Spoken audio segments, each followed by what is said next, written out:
Hola, en esta ocasión vamos a conversar un poquito de manera resumida acerca de la última parte de la respiración celular, la etapa 3, que tiene dos subetapas, que son la cadena de transporte de electrones y la fosforilación oxidativa.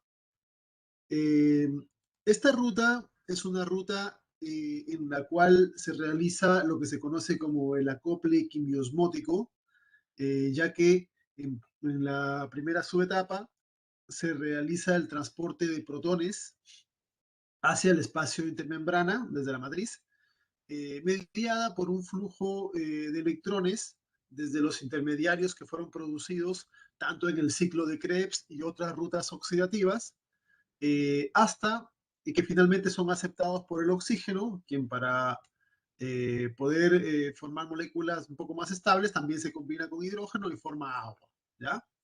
Y en la segunda subetapa, los protones que fueron transferidos al espacio intermembrana van a regresar hacia la matriz a través de un complejo proteico llamado la ATPasa o ATP sintasa, que aprovecha esta energía potencial en realizar un trabajo eh, de modificación estructural de la parte enzimática de la ATPasa, que le permite tener la capacidad de poder combinar ADP más fósforo inorgánico, produciendo esta molécula energética. ¿Okay? Los sustratos que utiliza esta ruta combinada son esencialmente coenzimas que transportan electrones, ¿ya? Que han sido producidas tanto en el ciclo de Krebs como en algunas otras regiones. Se puede utilizar NAT desde procesos como la glicólisis o degradación de azúcares, de lípidos, de aminoácidos, entre otras cosas, ¿ya? Eh, y el principal producto que se genera viene a ser el ATP. De hecho, el 90% del ATP de una célula se produce en la mitocondria asociada a este proceso, ¿ya? ¿En qué tejidos tiene lugar? Pues en todos los que tengan mitocondria, ¿ya? Además, vamos a decir de que la respiración celular es un proceso que realizan muchos bacterias y arcaeas, pero en el caso particular de los eucariotas, todo tejido con mitocondrias tiene esta capacidad, ¿ya? Bueno, el espacio celular, esencialmente, en la membrana interna de la mitocondria, ahí están los complejos, pero utiliza flujos entre la matriz y el espacio intermembrana también. Y su importancia metabólica radica en que, como mencionaba hace un rato, eh, es la ruta que termina la integración de la oxidación de moléculas orgánicas, generando las moléculas energéticas reales que la célula utiliza, el ATP esencialmente, ¿no? En este esquema se pueden mostrar los principales complejos que participan de esta etapa.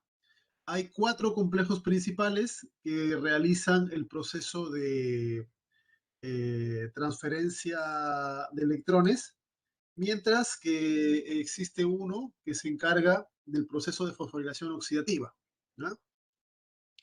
Eh, los modelos de organización de la cadena respiratoria se llama sistema, en general, sistema OXFOS, ¿ya? Eh, aunque se ha encontrado de que más recientemente, de que estos complejos pueden formar estructuras asociadas, ¿ya? Que se conocen como respirasomas en términos generales, ¿ya?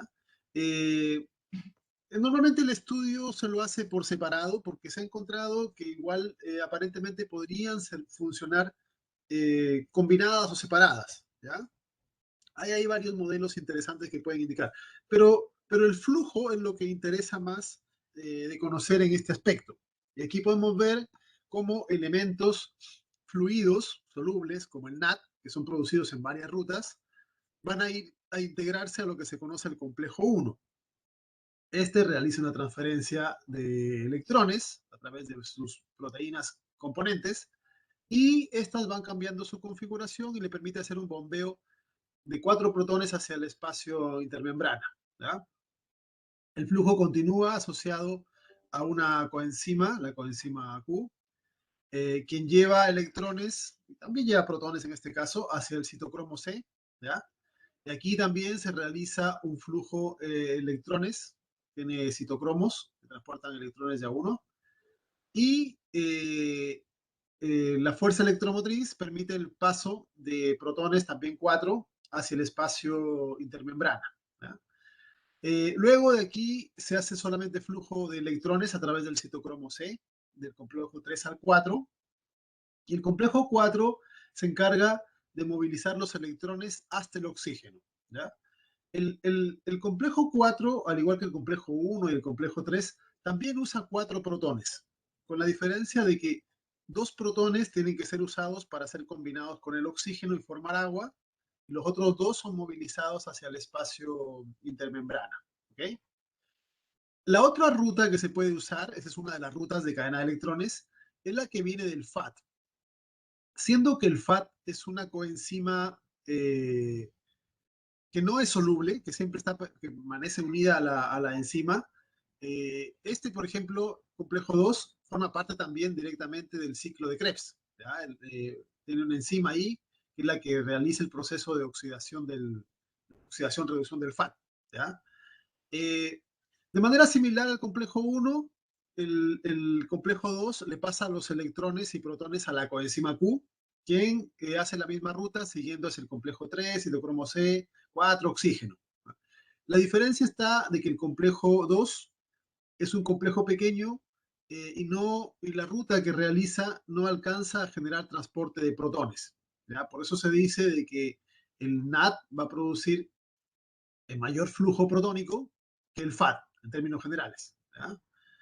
Eh, Transportados los protones al espacio intermembrana, la vuelta, el regreso hacia la matriz, eh, se realiza a través del complejo 5, la ATPasa o ATP sintasa, que aprovecha el paso de los protones para realizar un, un ejercicio tipo turbina, ¿ya? En donde las proteínas de la F0 giran y con eso permiten cambios de la configuración de las enzimas que están en la porción F1. ¿Ya? Y eso es lo que permite la fusión de fósforo inorgánico con ADP para conseguir la molécula energética. ¿Ya?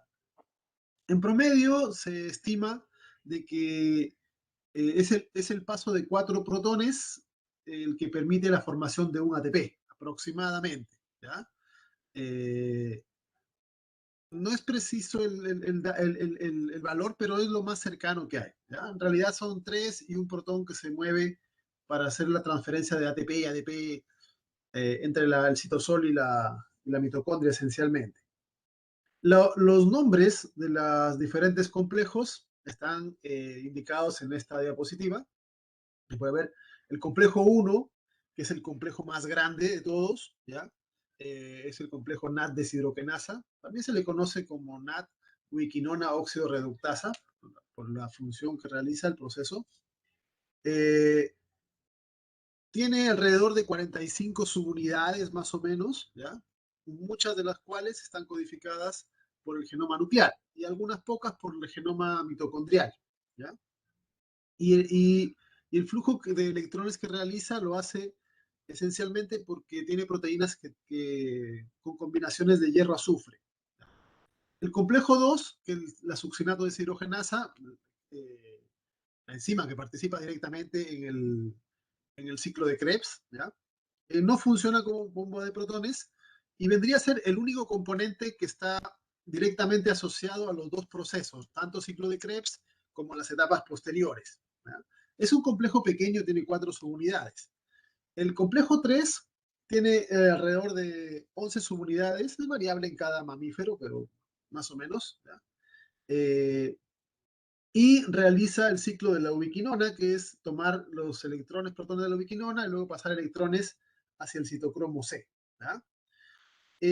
Una cosa que es interesante es que tanto el complejo 1 como el complejo 3, como movilizan electrones, también se ha encontrado que tienen alguna riesgo de no hacer el proceso correctamente y aquí es donde se forman principalmente los radicales libres que suelen producir las mitocondrias.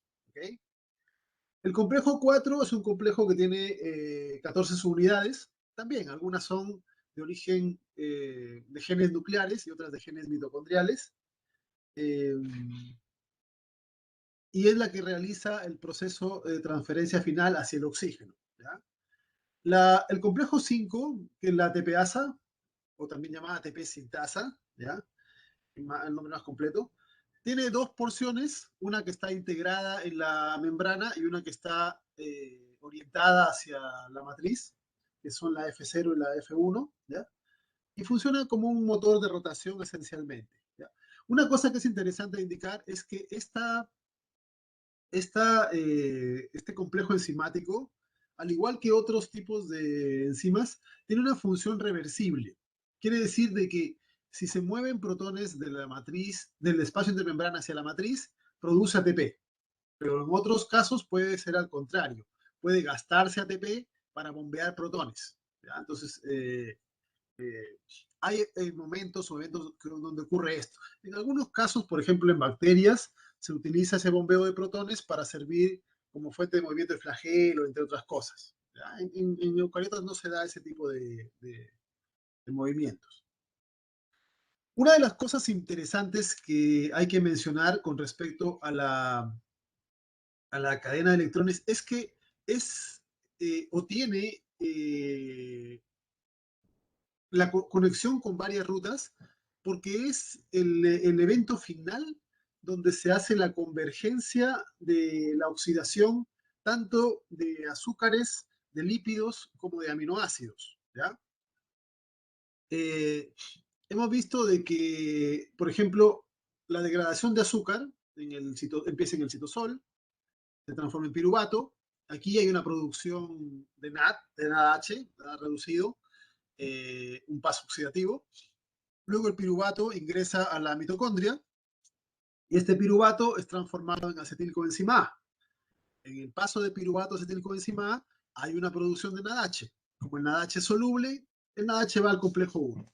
En el ciclo de Krebs hemos visto que también el acetil que va siendo degradado también produce NADH. De hecho, aquí es donde se produce la mayor cantidad de NAD reducido. ¿Ya? Y esos van al complejo 1, todos los NAD.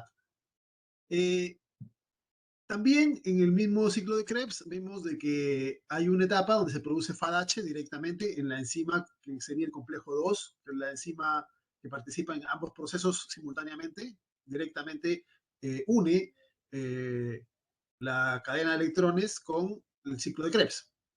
Y ambos lo pasan a la coenzima Q. ¿Okay?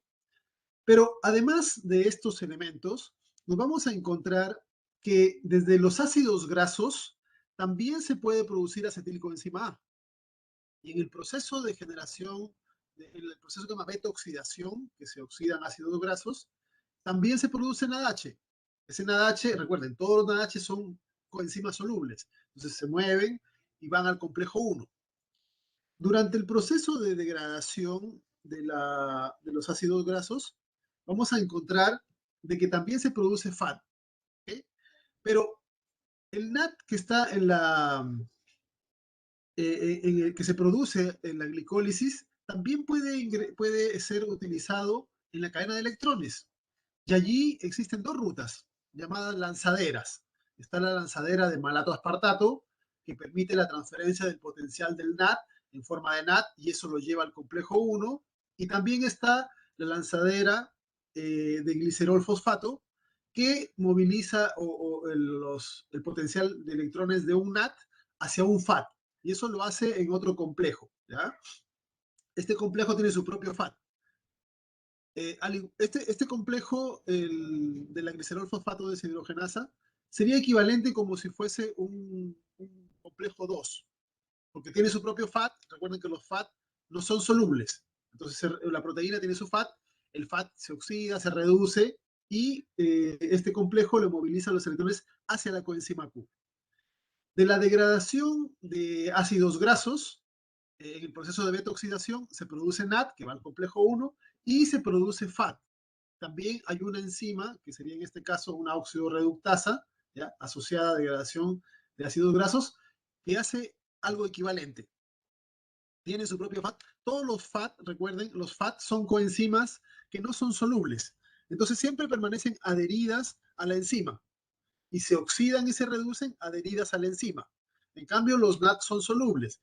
El NAT se pega a la enzima, se oxida o se reduce, depende cómo sea la reacción, y se suelta y viaja a otra enzima. Por eso es que todos los NAT viajan al complejo 1. En cambio, los FAT que se van a producir en las oxidaciones, todos tienen su propia enzima que transfiere directamente el potencial a la coenzima Q. Y aquí podemos ver cómo la coenzima Q destaca por ser un elemento clave de convergencia de diferentes grupos de electrones. Electrones que vienen del NAT, de cualquier NAT, de ciclo de Krebs, de glicólisis, de ácidos grasos. Todos los NAT llegan al complejo 1. Los FAT son producidos cada uno por su enzima correspondiente y también todos van a transferir su potencial a la coenzima Q. La diferencia está que ninguno de las enzimas que están asociadas a FAT transportan protones, lo que sí hace el complejo 1 que asocia a NAT. Y después la ruta se hace común. La coenzima Q que ha recibido protones y electrones los pasa al complejo 3. Este facilita la transferencia de protones y de electrones para continuar con la ruta. ¿Ya? Entonces podemos ver de que aquí se genera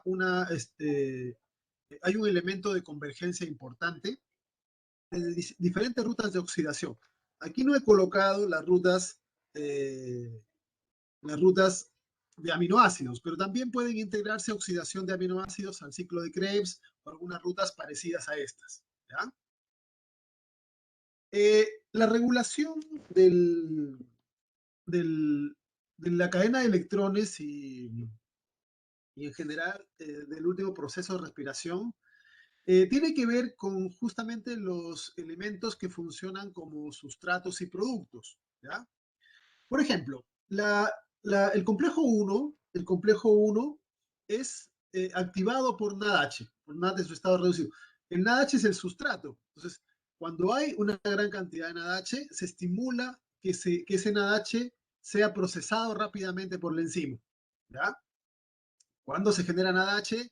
Normalmente cuando la célula ha activado ciclo de Krebs, glicólisis, degradación, porque necesita energía. Entonces se estimula que los complejos aumenten su velocidad. Por el contrario, si hay NAD oxidado, el complejo disminuye su velocidad. ¿Ya? De igual forma, la TPasa también es regulada de esa manera, como una regulación feed-forward. ¿Ya? El ADP, que es el sustrato de la TPasa, estimula la actividad. Cuando hay mucho ADP, inherentemente se implica que hay menos ATP. Por lo tanto, se estimula que se aumente la cantidad de ATP porque se está necesitando energía. En cambio, cuando hay mucho ATP, hay que disminuir la velocidad de síntesis porque la célula no necesita más porque ya tiene harto ATP. ¿Ya? Y así se va regulando el proceso. Otra regulación eh, que aún no se sabe, que se sabe que existe, pero no se tiene claro cuáles son el fundamento fisiológico, es la inhibición del complejo 2 por oxalacetato. ¿Ya? Este actúa como un inhibidor competitivo. No se sabe bien si simplemente es por un parecido a la estructura de la molécula. Recuerden que aquí participa el succinato fumarato. Eh, o si tiene algún sentido fisiológico. ¿Ya? Podría ser que tiene que ver con que una forma inactiva ayude a regular la producción de ROS, de elementos de radicales libres, pero no está claro. De todas maneras, las principales formas de regulación de la cadena de electrones y de la síntesis de ATP tienen que ver con moléculas energéticas. Si la célula determina que necesita más energía, se estimula la síntesis, y si se determina que tiene mucha energía, se hace más lenta la síntesis. ¿Ya? Eh, Se ha encontrado una gran cantidad de moléculas capaces de afectar la, eh, la cadena de electrones y la TPasa en sí. Aquí pueden ver nombradas varias de ellas. ¿Ya? Por ejemplo, el monóxido de carbono. El monóxido de carbono es una molécula que tiene cierta semejanza con el oxígeno. De hecho, cuando uno lo observa que es un inhibidor de la hemoglobina, por ejemplo, por el parecido, ya que se une a fierro. Y en este caso, también puede unirse a grupos fierro como los que tienen citocromos, bloqueando la entrada de oxígeno y por lo tanto bloqueando el complejo 4. ¿Ya? Si se bloquea el complejo 4, eh, todos los demás complejos van a bloquearse porque no pueden pasar sustratos hacia el siguiente nivel. ¿Ya? Eh, los agentes cianógenos, como el cianuro, por ejemplo, ¿ya? Que han sido usados en, en, generación de bombas y elementos, vehículos de guerra, etcétera, eh, tienen cianuro. Y el cianuro es una molécula que se une al ion férrico. ¿Ya? Y todo lo que tiene fierro, por lo tanto, también va a ser inhibido por este tipo de moléculas. ¿Ya?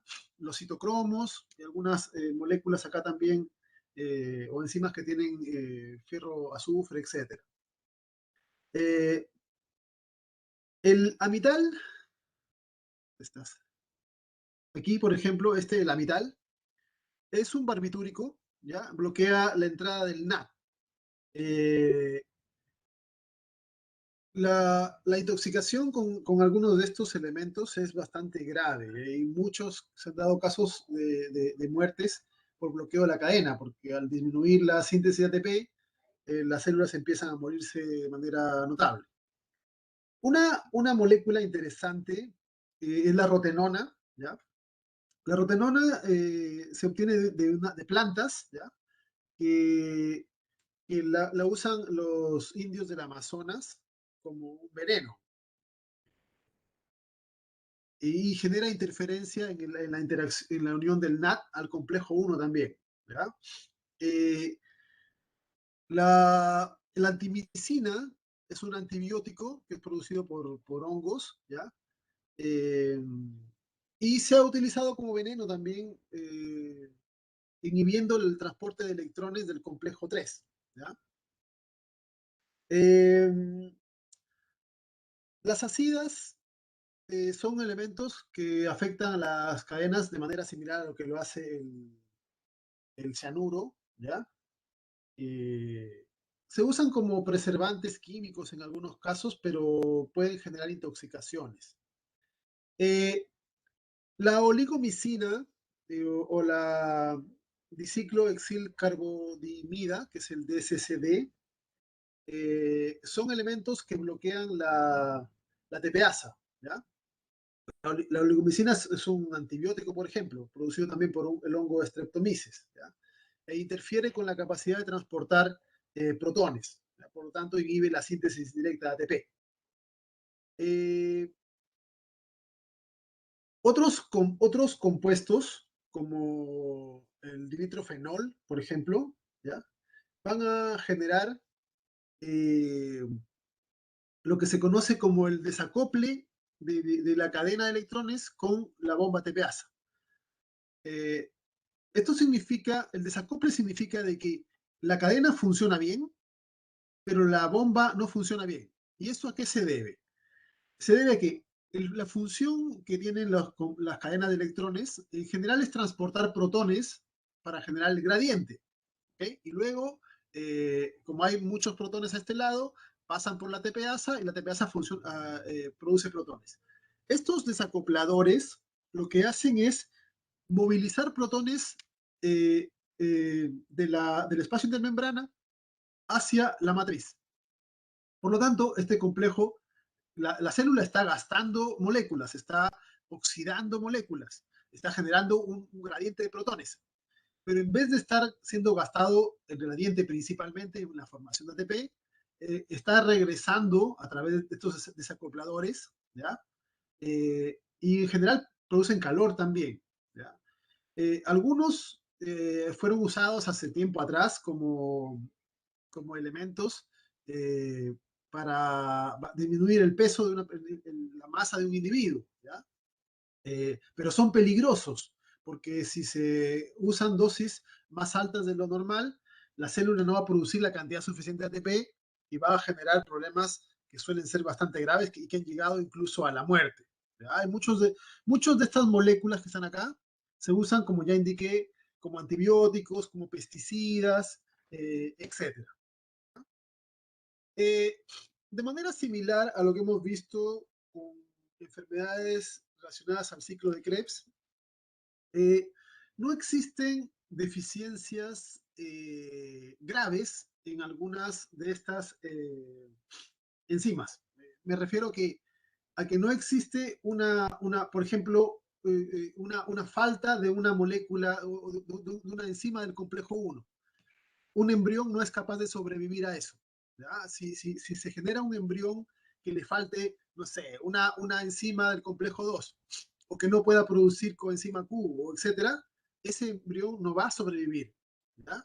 Entonces, lo que sí existen y que generan enfermedades graves son deficiencias menores. Es decir, hay algunas de las enzimas, algunas de las subunidades de los complejos que pueden funcionar un poco menos eficiente de lo normal. Pero el solo hecho de funcionar de forma menos eficiente ya hace que generen enfermedades graves porque en sí la síntesis de ATP es un proceso vital para todos los tipos celulares. ¿Ya?